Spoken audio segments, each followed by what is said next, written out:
कसबे डिग्रज येथील hotel शिलेदारमधून चोरट्याने fridge, भांडी, पातेले, चमच्यांसह 1.25 लाखाचा मुद्देमाल चोरून नेला. ही घटना 20 रोजी रात्री घडलेली आहे. या प्रकरणी बाबासाहेब सलाउद्दीन शिलेदार यांनी सांगली ग्रामीण पोलिसात फिर्याद दिली आहे.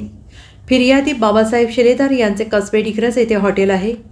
20 रोजी रात्री 9 वाजता ते हॉटेल बंद करून घरी गेले होते. चोरट्याने रात्री हॉटेलमधील fridge, ceiling fan, mixer, cutter machine, 100 स्टीलची ताटं, 8 मोठी पातेली, 10 लहान पातेले, 10 मोठे चमचे, प्लेट, बेसिनची चावी, शॉवर, गॅस, शेगडी, वाटी, 70 नग ग्लास, 10 पाण्याचे जग, स्टीलचे डबे यासह रोख 22,500 असा 1,22,000 रुपयांचा मुद्देमाल चोरून नेला आहे आणि या प्रकरणी चोरट्यांविरोधात पोलिसांमध्ये गुन्हा दाखल करण्यात आलेला आहे.